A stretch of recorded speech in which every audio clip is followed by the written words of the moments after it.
Hello everyone, this is my third YouTube video.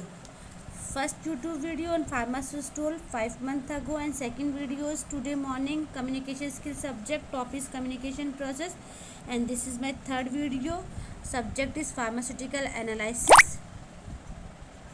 Pharmaceutical subject analysis है और हम इसका फर्स्ट टॉपिक है according to syllabus different technique of analysis. Yes dear all, please note I will update my daily 2 video. Morning communication skill subject, new topic according to syllabus, and evening is pharmaceutical subjects according to the syllabus.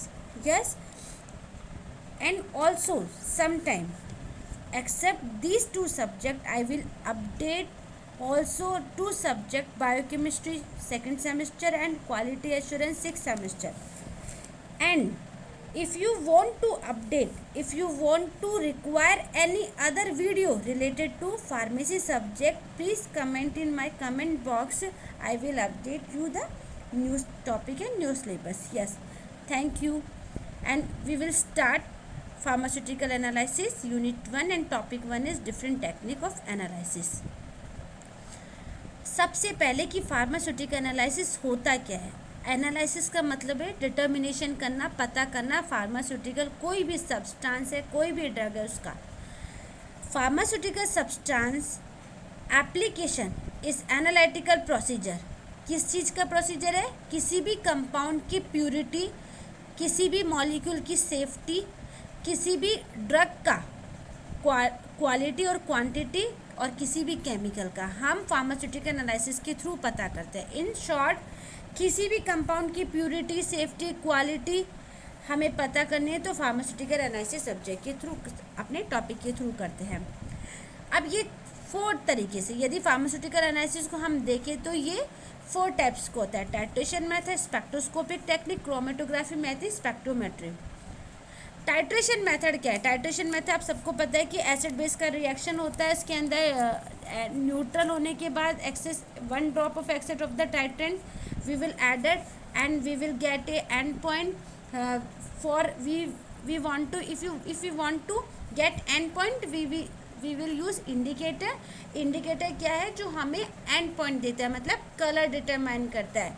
किसी भी colour का, जैसे phenolphthalein pink colour का है तो colourless हो जाएगा acid analysis में. यदि कलरलेस है तो वो पिंक हो जाएगा. तो कलर डिटरमाइन करना है तो हमें टाइट्रेशन मेथड के थ्रू करते हैं, एसिड बेस मेथड के थ्रू. अब 2 तरीके से एसिड बेस होता है. एक एक्वस एसिड बेस होता है, एक non aqueous acid base. Aqueous acid base में क्या है कि एसिड और बेस को हम लोग न्यूट्रलाइज कर रहे हैं. यस, एसिड और बेस को यहाँ देखिए न्यूट्रलाइज कर रहे हैं किसी भी नॉन कंसंट्रेशन के थ्रू. जैसे 1 मोलार का हमने एसिड बनाया तो 1 मोलार का ही हम बेस बनाएंगे और हम लोग उसको एंड पॉइंट न्यूट्रल करके एंड पॉइंट पता कर रहे हैं. ठीक है, ये क्वांटिटेटिव, हम क्वांटिटी पता कर रहे हैं. ठीक है, क्वांटिटेटिव पता करते हैं. और percentage purity of the chemical, कौन सा कंपाउंड कितने परसेंट प्योर है, ये भी हम लोग टाइट्रेशन मेथड के. अब सेकंड वन, जैसे फर्स्ट एक्वस था, सेकंड है नॉन एक्वस. नॉन एक्वस में मतलब dissolve of the compound, dissolve of any solvents other than water. Non aqueous का मतलब है कि पानी नहीं यूज़ कर रहे हैं, वाटर यूज़ नहीं कर रहे हैं. Other than water we have to use. तो क्लियर है नॉन एक्वस क्या है? नॉन एक्वस जहाँ पे हम किसी भी कंपाउंड या किसी भी इसको डिसॉल्व कर रहे हैं अदर देन वाटर. जैसे एक्वस में हम किसी भी कंपाउंड को, किसी एसिड बेस को डिसॉल्व करके हम अपना सॉल्यूशन बना रहे थे वो वाटर में. बाकी नॉन एक्वस में क्या होगा, हम वाटर यूज़ नहीं करेंगे. जो भी सॉल्यूशन बनाएंगे, जो भी सॉल्वेंट्स हम लोग यूज़ लेंगे वो आपको आगे क्लियर करते हैं कि कोई भी कंपाउंड हम परक्लोरिक एसिड ले सकते हैं, कोई भी एनाडाइज एसिटिक एसिड ले सकते हैं, पर other than water, water use नहीं करना है नॉन एक्वस के अंदर. अब जो ये वाला मेथड्स है वो क्या है कि ऑर्गेनिक, अब देखिए इसमें एकदम क्लियर है कि organic basis with perchloric acid and anhydrous acid, acetic acid. ये जो non aqueous acid base titration है वो फार्माकोपियल ऐसे पता करते हैं. ऐसे क्या होता है? परसेंटेज प्योरिटी, किसी कंपाउंड की परसेंटेज प्योरिटी. और सबसे इम्पोर्टेंट बात जो अंडरलाइन की हुई है कि कोई भी यदि कंपाउंड वेरी वीक है और वेरी वीक एसिड है और वेरी वीक बेसिस है, तब सूटेबल है कौन सा, non aqueous acid base titration. Titration method देखिए, इसी को कंटिन्यू कर रहे हैं। क्या है, तीसरा है रेडॉक्स टाइट्रेशन। रेडॉक्स टाइट्रेशन मतलब एनालाइट और टाइट्रेंट के बीच में रेडॉक्स रिएक्शन हो रहा है। रेडॉक्स मतलब रिडक्शन एंड ऑक्सीडेशन। एनालाइट क्या है, सबसे पहले एनालाइट क्लियर कीजिए। एनालाइट वो सैंपल है जिसमें हम पता करना है, किसी भी जो भी कंपाउंड का पता करना है तो वो एनालाइट है, और जिसके थ्रू हम पता कर रहे हैं वो टाइट्रेंट है। ठीक है, एनालाइट सैंपल है और टाइट्रेंट जिससे हम पता कर रहे हैं। Concentration of certain chemicals in pharmaceutical compound determine through the redox. अब कंसंट्रेशन यदि पता करना है तो हम रेडॉक्स टाइट्रेशन के थ्रू पता करेंगे। कॉम्प्लेक्सोमेट्रिक टाइट्रेशन क्या है, अब कॉम्प्लेक्सोमेट्रिक टाइट्रेशन क्या है, इसके अंदर हम लोग कलर्ड कॉम्प्लेक्स बनता है। कॉम्प्लेक्स जो भी बनता है कलर्ड बनता है। कैसे, आपको फिर वो इंडिकेट कर देगा कि this is the end point. अब कॉम्प्लेक्सोमेट्रिक कहाँ काम आ रहा है, जैसे रेडॉक्स बता रहे हैं कि किसी भी कंपाउंड की कंसंट्रेशन पता करने के लिए। अब यदि कॉम्प्लेक्सोमेट्री की बात करें तो कॉम्प्लेक्सोमेट्री क्या है, किसी भी compound mixture of the metals ion को, कोई भी सॉल्यूशन के अंदर कितने भी मेटल का मिक्सचर हो, कितनी भी क्वांटिटी में हो, कॉम्प्लेक्सोमेट्रिक टाइट्रेशन के थ्रू सब कुछ डिटरमाइन हो जाएगा कि कौन कौन से मेटल प्रेजेंट है और कितनी कितनी क्वांटिटी में प्रेजेंट है। अब आपका है पोटेंशियोमेट्री। अब हमें पोटेंशियोमेट्री में क्या होगा, देखो साफ साफ अलग से नो इंडिकेटर यूज़। हम जैसे आगे उन सभी टाइट्रेशन में हम इंडिकेटर दे रहे थे और एंड पॉइंट में क्या कलर चेंज आ रहा था, पर पोटेंशियोमेट्री में हमको इंडिकेटर यूज़ नहीं कर रहे। अब पोटेंशियोमेट्री का मीनिंग क्या है, रेडॉक्स की तरह है कंप्लीट इसका टेक्निक, पर ये क्या करेगी, पोटेंशियल को मेज़र करेगी, पोटेंशियल को, ठीक है, एनालाइट के। आप इसके अंदर इलेक्ट्रोलाइट सॉल्यूशन के अंदर कौन सा एनालाइट का कितना पोटेंशियल है वो आराम से पोटेंशियोमेट्री के थ्रू डिटरमाइन करेंगे। एम्पिरोमेट्री क्या है, एम्पिरोमेट्रिक टाइट्रेशन है जिसके अंदर हम, जैसे आपको वापस रिमाइंड कराते हैं, पोटेंशियोमेट्री में हम पोटेंशियल मेज़र कर रहे थे, ऐसे एम्पिरोमेट्री में हम इलेक्ट्रिक करंट मेज़र करेंगे।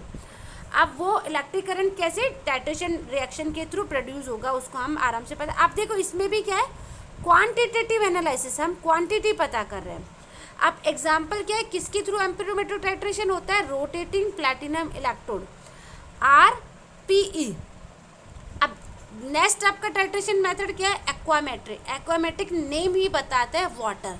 अब नेम बताता है इसका मतलब क्या है, किसी भी मटेरियल में वाटर प्रेजेंट है तब हम एक्वामेट्रिक टाइट्रेशन यूज़ करते हैं। किसी भी मटेरियल में कितने भी % वाटर प्रेजेंट है तो हम उसको डिटरमाइन करते हैं एक्वामेट्रिक के थ्रू। अब इसके अंदर दो मोस्ट इम्पॉर्टेंट कुछ मेथड्स हैं जो बहुत इम्पॉर्टेंट, मोस्ट मेथड्स जिससे मोस्ट इम्पॉर्टेंट, जैसे सबसे most important Karl Fischer reagent. Karl Fischer titration के अंदर क्या होता है, ये क्यों किया जाता है, क्योंकि वाटर पता करने के लिए। और कौन कौन से, डिस्टिलेशन एंड क्रोमेटोग्राफी। ये सारे जो अपने सारे टाइट्रेशंस हैं, डिस्टिलेशन, क्रोमेटोग्राफी, सारे प्रोसीजर वो एक्वामेट्री में यूज़ करते हैं वाटर डिटर्मिनेशन के लिए। रिफ्रैक्टोमेट्री क्या है, जैसे अब वापस आपको रिपीट करते हैं, पोटेंशियोमेट्री में पोटेंशियल मेज़र कर रहे थे, एक्वामेट्री में वाटर मेज़र कर रहे थे, एम्पिरोमेट्रिक में इलेक्ट्रिकल करंट मेज़र कर रहे थे, ऐसे ही रिफ्रैक्टोमेट्री में हम क्या मेज़र कर रहे हैं, refractive index. Refractive index, refractometry में we are measure the refractive index. क्या है रिफ्रैक्टिव इंडेक्स, किसी भी कंपाउंड की फिजिकल प्रॉपर्टी को, यस, और उस कंपाउंड वो किससे मिलके बना है, कंपोजिशन और प्यूरिटी को पता करते हैं, तब हम रिफ्रैक्टोमेट्री यूज़ करते हैं। पोलैरोमेट्री क्या है, पोलैरोमेट्रिक एक मेथड है जिसके अंदर हम ऑप्टिकल एक्टिविटी को मेज़र कर रहे हैं। आप किससे, इनऑर्गेनिक ऑर्गेनिक कंपाउंड्स की ऑप्टिकल एक्टिविटी को मेज़र करना है, तो ये कौन से कंपाउंड कौन से एनालिसिस में आएगा, पोलैरोमेट्री में। अब नेफिलोमेट्री क्या है, इसके अंदर इम्यूनोलॉजी पता कर रहे हैं, किसके अंदर, कैसे, सेवरल ब्लड प्लाज्मा प्रोटीन है उसके अंदर हम लोग इम्यूनोलॉजी को पता करते हैं, तो नेफिलोमेट्री एक टाइट्रेशन उसके थ्रू पता करते हैं। Yes, spectroscopy method. Spectroscopy method क्या है, जिसके अंदर हम लोग इंट्रैक्शन करते हैं किस किस के बीच में, एटम और मॉलिक्यूल में और इलेक्ट्रोमैग्नेटिक रेडिएशन की। जब इन दोनों में इंट्रैक्शन होगा डिटेक्टर पे, कोई भी जो भी ये आपका सैंपल है, यहाँ से इलेक्ट्रोमैग्नेटिक रेडिएशन पास हुई, सैंपल से पास हुई, डिटेक्टर पे एक ग्राफ प्लॉट होगा, आपके जो भी अपना एक मेजरमेंट आएगा, वो हम नोट कर लेंगे और आराम से बता देंगे कि ये कौन सा कंपाउंड है, क्या क्वालिटी, क्वांटिटी, प्योरिटी है। क्रोमेटोग्राफी क्या है? क्रोमेटोग्राफी है, जैसे हमने आपको याद प्रीवियस में याद कराते हैं कॉम्प्लेक्सोमेट्री में डिफरेंट मेटल्स का पता करें, ऐसे किसी भी कंपाउंड में, किसी भी डिफरेंट कंपाउंड्स में यदि मिक्सचर है कैसा भी, तब हम लोग यूज़ करते हैं क्रोमेटोग्राफी। क्रोमेटोग्राफी क्या करता है, उनको सेपरेट भी करता है और आइडेंटिफाई भी करता है कि उस मिक्सचर में कौन कौन से कंपोनेंट प्रेजेंट है, और ये सबसे पावरफुल मेथड है इंडस्ट्री का। यस, क्रोमेटोग्राफी क्या है, सेपरेट भी करता है और आइडेंटिफाई भी करता है कंपोनेंट ऑफ द मिक्सचर को। सब मेजर टाइप्स क्या है क्रोमेटोग्राफी के, देखिए paper chromatography, gas chromatography, liquid chromatography, high performance liquid जिसको हम HPLC भी बोलते हैं, जेल फिल्ट्रेशन क्रोमेटोग्राफी। HPLC की बात करते हैं। HPLC में क्या है, HPLC क्या होता है, एक छोटे से टाइम में, एक वेरी शॉर्ट पीरियड टाइम में आपको एक्सीलेंट सेपरेशन चाहिए तो we are using HPLC। HPLC एक सेपरेशन टेक्निक है जो बिल्कुल कम टाइम में एकदम एक्सीलेंट, एकदम परफेक्ट आपको सेपरेशन करके कंपाउंड का बताती है। HPLC में क्या होता है, कॉलम्स यूज़ होते हैं जो हम लोग कैसे बायोकेमिस्ट्री में और एनालिटिकल केमिस्ट्री में हम लोग कंपोनेंट के मिक्सचर को पता करने के लिए और डिफरेंट सेपरेट करने के लिए HPLC यूज़ करते हैं।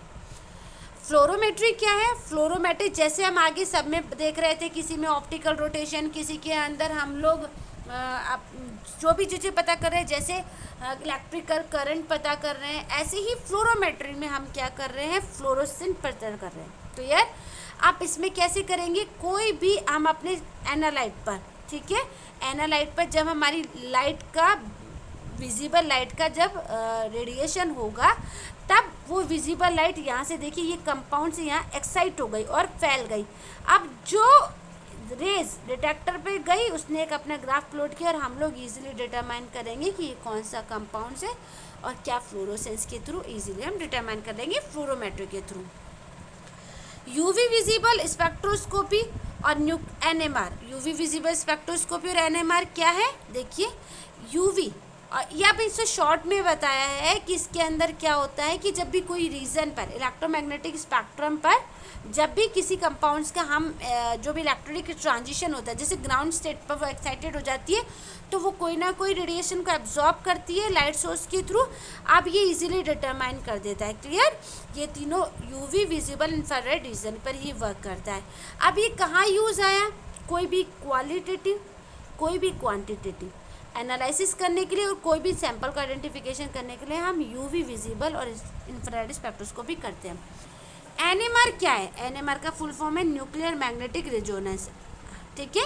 अब ये एक भी एनालिटिकल टेक्निक है, इसके अंदर हम क्या करते हैं, ध्यान दीजिए, कोई भी एक न्यूक्लियाई मैग्नेटिक फील्ड को एब्जॉर्ब करती है, वहाँ यहाँ पे क्या काम आ रहा है, NMR मतलब मैग्नेट, मैग्नेटिक फील्ड को जो भी न्यूक्लियर जिसका हमें पता करना है वो एब्जॉर्ब करती है, फिर उससे कुछ एक रेडिएशन निकलती है, री इमिट द इलेक्ट्रोनिक रेडिएशन।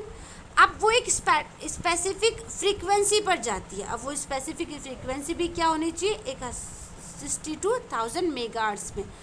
अब ये क्यों यूज़ किया NMR, किसी भी स्टडी रिसर्च पर्पस के लिए, किसी भी फिजिकल प्रॉपर्टी के लिए और किसी भी क्रिस्टल्स को डिटरमाइन करने के लिए हम NMR यूज़ करते हैं।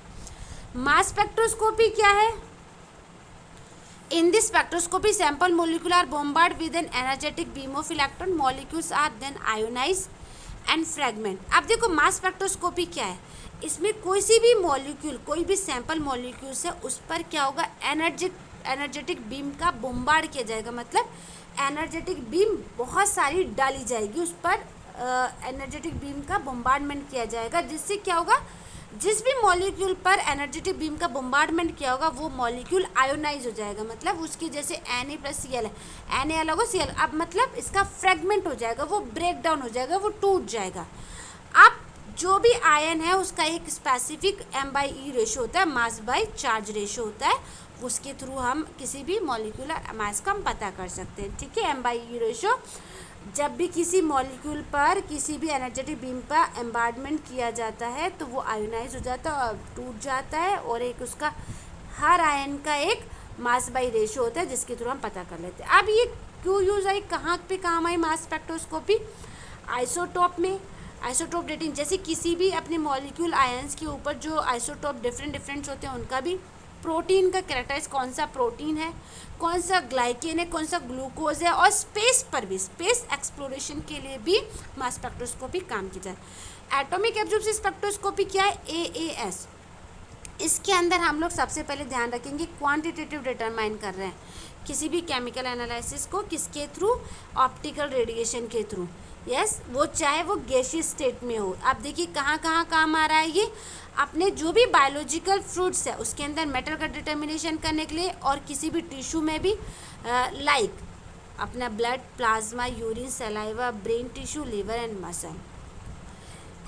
अब इसके अलावा हमने आगे सारी टेक्निक पढ़ी, इसके अलावा और कौन कौन से टूल हो सकते हैं? DSC, DTA, NIR, मतलब different scanning calorimetry, different thermal analysis, near infrared detectors, these all are the thermo. अब जो ये तीनों हैं वो थर्मो एनालिटिकल मेथड्स हैं।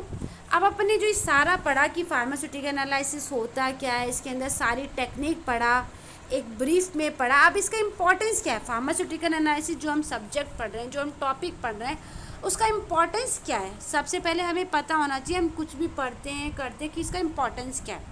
इसका इम्पॉर्टेंस सबसे है, इनके सारे आपको एक ब्रीफ में दिया हुआ है एक हेडिंग्स के रूप में। आप देखिए, identification of the drug in the formulated product. आप कोई भी फॉर्मुलेटेड प्रोडक्ट है वो किस किस फॉर्मुलेशन में मिलके बना है, उसके अंदर कौन कौन से कंपाउंड है, वो सब डिटर्मिनेशन हो जाता है फार्मास्यूटिकल एनालिसिस के through. Determination of active ingredient and additional impurity, कोई भी डिटर्मिनेशन हुआ किसी भी कंपाउंड है लाइक पैरासीटामोल टैबलेट के, पैरासीटामोल स्पेशली उसी का डिटरमाइन करना है तो हम लोग फार्मास्यूटिकल एनालिसिस के थ्रू करते हैं। स्टेबिलिटी ऑफ द ड्रग, मतलब वो कितने स्टेबल रहेगी, 1 ईयर 2 ईयर, मतलब हम एक्सपायरी डेट कि वो कितने सालों तक स्टेबल रहेगी, वो भी सब हम फार्मास्यूटिकल एनालिसिस के थ्रू डिटरमाइन करते हैं।